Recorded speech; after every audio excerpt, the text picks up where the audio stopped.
There was no Wan-Bissaka in the squad for Manchester United. Looks like he will be heading to West Ham as they're looking just to get all their ducks in a row ahead of the start of the new season. For Manchester United, it's all about who's going to come in, though. As I mentioned, Wan-Bissaka's out. Greenwood's obviously gone to France. But meanwhile, according to reports, De Ligt and Mazraoui will be coming from Bayern Munich. Mazraoui for 20 million euros, De Ligt for 50 million euros. Let's welcome in, shall we? Our Bundesliga expert, Derek Ray, is with us. Derek, great to have you with us because you can put some context on these two players. Let's start with De Ligt, who everyone will remember having that incredible campaign with Ajax and a great run in the Champions League. Obviously meant Juventus didn't quite make the same impact there. And then last season for Bayern Munich, would it be fair to say he was a bit part player?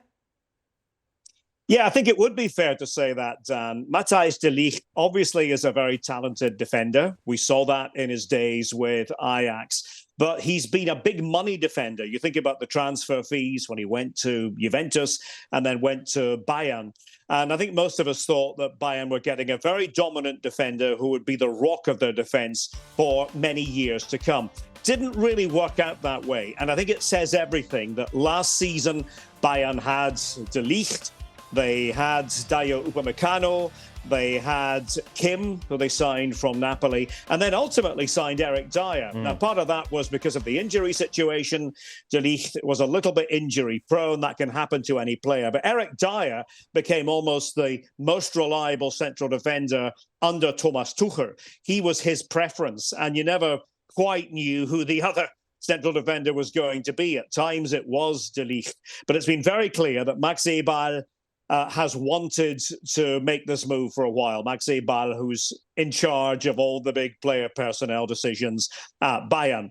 And they are selling him at a slight loss, but I think they want to move on and try to shore up the defence. For their part, Jonathan Tah of Leverkusen has been the big target. He wants to go to Bayern.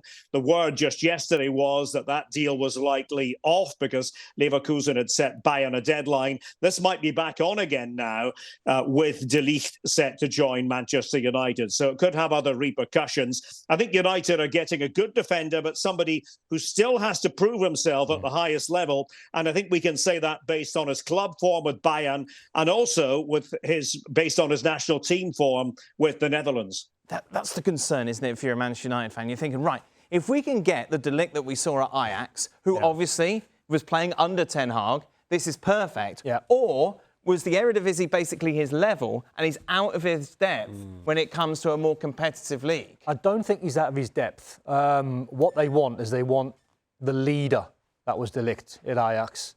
You know, you saw many times that he was singing songs, the crowd absolutely loved him. He was the leader of the side, he was the face of the side. Amazing player, amazing young player. And he gets his big move to Juve, that didn't work. Then you go to Bayern, and as Derek said there was plenty of defenders ahead of him. That's a worry. I think Man United, if they get the best out of De Ligt, could be getting a real good player because... But can they, Don? That's it. Well, it depends on the... Well, you can only say that when you see him play. What does your gut say? My gut says he'll start with Lisandro Martinez. I think that'll be the preferred two centre-backs. And that'll work? I think it'll work. Right. Because he's a good player. Mazraoui, who we'll get on to, I think that's a body. Because I don't think he's better than Dalot. Right. I think Wan-Bissaka was a better defender. So West Ham are getting a good deal. They're getting a good player. They're getting a good defender. But there'll be hope in Man United fans. They get the De Ligt, who's a confident young boy, who's took a couple of knocks in the last two moves. But the potential and the talent is still there. Is it a stretch to say this is a gamble, Shaq? No. Well, for me, no. I think Manchester United are getting a good player that they desperately need. Listen, he's 19 years old, goes to Juventus, is sitting behind Bonucci and Chiellini. That's a tough ask for anybody, let alone a 19-year-old. And while, yes, things didn't go as he expected it at Bayern Munich, Bayern had their own problems, just as a club. And I think that kind of took its toll on a lot of the Bayern players, De Ligt included. And then for me, and again, this is on the back of who you saw starting for Manchester United today in Evans and Maguire, there's no question that he's better than them. He gets into the starting lineup. He's a leader, as he's shown. And the one thing we've kind of criticized Manchester United about for quite some time is that lack of leadership. For me, I think it's a very good deal. One that I as we sit here, believe will work out. What do you think, Derek? What does your gut say about this? My gut says that Matthijs de Ligt is a talent waiting to show us his very best form. And sometimes, and Don and Shaka know this as footballers who moved around a little bit, as you do as a professional footballer, sometimes it is your environment, who you're playing with, what the specific pressures are. At Bayern, there's a lot of pressure. At United, there's similar sort of pressure in terms of the day-to-day. I just wonder if maybe it's an example of a player who needed a move, or needs a move in this case, to show us that best side of him. I do think that if used the right way, and obviously he's the sort of defender who's robust, he's good in the air, but could be taken apart at times. I think back to the Super Cup game in Germany at the start of last season, when he was taken apart by Dani Olmo of Leipzig. That was the very first competitive game. And it sort of was a portent of some iffy things to come for Matthijs de Ligt. So sometimes a change is as good as a rest, as they say, and maybe this change will work wonders for the confidence of de Ligt. Take us through Mazraoui, Derek. I like Mazraoui. I think Noussair Mazraoui has something to offer. And I wouldn't necessarily play down this move. I think it's true. I think Don said there that he's somebody for the squad, maybe not somebody to start every game. And that was the case at Bayern as well. What I like about Mazraoui is his flexibility. He can play at right back, he can play at left back, maybe not good enough to start in either position on a regular basis, but when you're in the shoes of Manchester United, you have so many games and you need that versatility. I always thought with Bayern, when he was used, when they were chasing games, when they were on the front foot, he was especially effective. Maybe one or two weaknesses defensively, but I think having somebody who can fill in at left back as well as at right back will be a big boost to Manchester United. And even though he's, if you like, the lesser part of this deal, if you want to call it a two-player deal, they are separate transactions, but it's two Bayern players, by the look of things, moving to Manchester United. I wouldn't necessarily sleep on Mazraoui. I think he could help United a lot. Does this put more pressure on Ten Hag, in that two players that he knows have come in, considering what's gone on in the past? Obviously, you can cite Anthony and say, look, you've got two more players that are good for you, that you wanted, that have come in. I don't want to hear excuses to why you can't succeed. I want you to go out there and succeed. I don't think it puts any more pressure on him, because he's under pressure anyway. Performances, negative goal difference, shambles of a Champions League. The good and bad, I think, with Mazraoui is when he's good and when he's fit. He's a very good player, very skillful, quick, great going forward. But me and Shaka were looking at his injury record over the last 3 or 4 years. And 23-24... You were showing it to Shaka. Oh, OK. But he missed like nearly 100 days. Yeah. The season before, he missed 70-odd. The season before that, he missed 95. So the question marks over Mazraoui, can he stay fit? The last thing Ten Hag needs is to bring players in. De Ligt will start, but injury-prone or had injuries. The last thing Ten Hag needs is more injuries. So, in my opinion, even though he's a squad and another body, he's got to make sure, Ten Hag, that Mazraoui stays fit, because the last thing he needs is more players on the treatment table. To your question, Dan, I don't think it's any more pressure. You decided to keep Ten Hag on. You've got to back your manager, but the expectation hasn't changed in terms of who Manchester United need to be, where they need to be in the table. No question, last season was as big a disappointment as you could expect. And that come November, December, Manchester United have to be challenging the top four.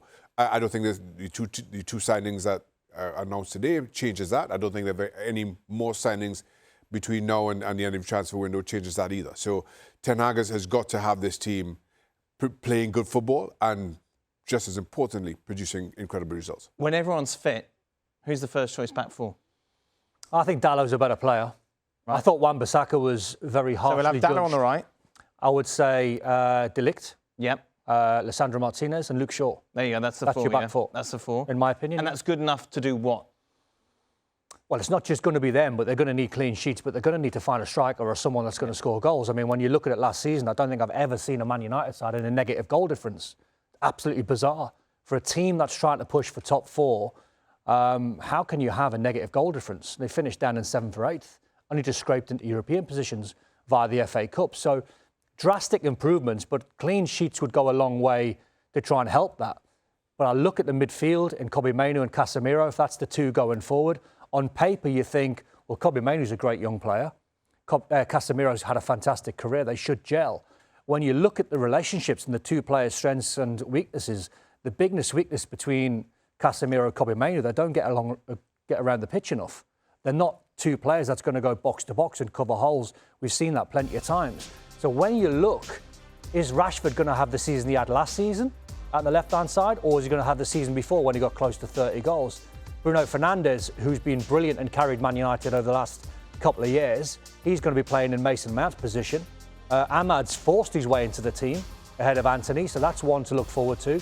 And I'm glad they've given him a chance, because I've seen a lot of Ahmad when he was at Sunderland and when he was at Rangers on loan, and I thought, why are they spending 75, 80 million pound on Anthony and likewise on Jadon Sancho? Ahmad's a better player. So there's still question marks. They need the players like Rasmus Højlund fit, and they need to have a strong campaign. And if you're Maguire, you're looking to move on, Shaq? Yeah, listen, I could have moved last season, didn't, stayed, played, had a significant contribution to Manchester United. But yet again, you look at the signings that's made. If everybody stays fit, he's going to be so far down the pecking order. I'm not sure the reason to stay on. Derek, do you agree that's the back four? I would think it probably is for Manchester United. I mean, somebody like De Ligt, I don't think you're signing him to be looking on from the sidelines. You know, he's somebody who should be moving towards the peak of his powers, you know. Yoro obviously is a player for the future. I'm sure we'll see him at some stage. And, you know, we thought initially he might have to learn from Harry Maguire, but can learn a lot from Matthijs de Ligt. So, again, looking from the outside, at Manchester United with the changes they've made, I would think that is pretty close to their back four.